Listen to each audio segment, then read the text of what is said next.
জাতির সামনে বুধবার ২১ মে রাতে আসে সেনাপ্রধান জেনারেল ওয়াকারুজ্জামানের অফিসার্স অ্যাড্রেস।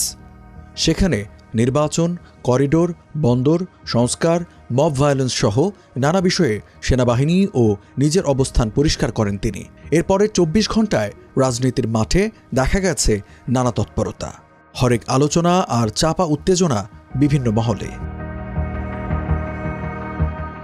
দিনের শুরুতে উচ্চ আদালতের রায় যায় বিএনপি নেতা ইশরাক হোসেনের পক্ষে। আদালত রিট খারিজ করে দিলে তার আইনজীবীরা জানান, মেয়র হিসেবে শপথ নিতে আর বাধা নেই ইশরাকের।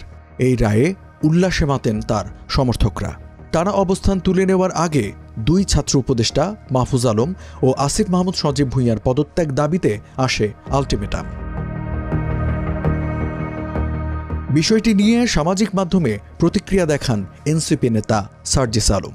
নিজের ফেসবুকে তিনি লেখেন, মব তৈরি করে যদি হাইকোর্টের রায় নেওয়া যায় তাহলে এই হাইকোর্টের দরকার কি? তার এমন মন্তব্যের রেশ না কাটতে কাটতেই জরুরি সংবাদ সম্মেলন ডাকে বিএনপি। অনেকদিন পর দলের হয়ে লিখিত বক্তব্য পড়েন স্থায়ী কমিটির সদস্য ডক্টর খন্দকার মোশাররফ হোসেন। এ সময় ডিসেম্বরে নির্বাচন ধরে রোডম্যাপ ঘোষণা করার আহ্বান জানানো হয়। অন্যথায় সরকারের প্রতি সহযোগিতা অব্যাহত রাখা কঠিন হবে বলে জানান বিএনপির এই জ্যেষ্ঠ নেতা। সেই সঙ্গে সরকার নিরপেক্ষতা হারিয়েছে উল্লেখ করে দুই ছাত্র উপদেষ্টার পদত্যাগ দাবি করেন তিনি। এসব আলোচনা সমালোচনার মধ্যেই দৃশ্যপটে আসেন তথ্য ও সম্প্রচার উপদেষ্টা মাহফুজ আলম। অতীত বক্তব্যের জন্য দুঃখ প্রকাশ করে ঐক্য চান তিনি। ফেসবুক পোস্টে তিনি লেখেন, দেশপ্রেমিক জনগণ যারা জুলাই অভ্যুত্থানে ঐক্যবদ্ধ ছিলেন তাদের সামনে দীর্ঘ পরীক্ষা। এই পরীক্ষা ঐক্যের এবং ধৈর্যের। এই পরীক্ষা উতরে যেতেই হবে।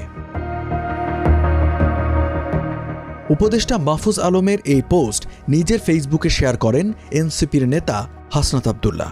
এছাড়া আলাদা পোস্টে ঐক্যবদ্ধ থাকার কোনো বিকল্প নেই বলে মন্তব্য করেন তিনি। জুলাই গণঅভ্যুত্থানের সময় সামনের সারিতে থাকা আরেক ছাত্রনেতা আবু সাদিকও এক পোস্ট নিয়ে সামাজিক মাধ্যমে হাজির হন।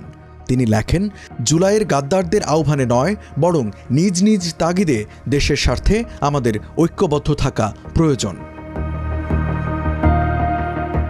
এসব পোস্টে ফেসবুক যখন রাজনীতির ময়দান, তখন যমুনায় প্রধান উপদেষ্টা ডক্টর মোহাম্মদ ইউনূসের সঙ্গে দেখা করেন এনসিপির আহ্বায়ক নাহিদ ইসলাম। প্রায় একই সময়ে উপদেষ্টা মাহফুজ আলম ও আসিফ মাহমুদ সজীব ভূঁইয়াও দেখা করেন প্রধান উপদেষ্টার সঙ্গে। মানবজমিন তার এক প্রতিবেদনে বলছে, প্রধান উপদেষ্টা অভ্যুত্থানের নায়কদের ডেকে বলেছেন, তোমরা সংযত হও। প্রধান উপদেষ্টার সঙ্গে বৈঠকের বিষয়ে নাহিদ ইসলাম বিবিসি বাংলাকে বলেন, দেশের চলমান পরিস্থিতি, স্যারের তো পদত্যাগের একটা খবর আমরা আজকে সকাল থেকে শুনছি, তো ওই বিষয় নিয়ে আলোচনা করতে স্যারের সাথে দেখা করতে গিয়েছিলাম।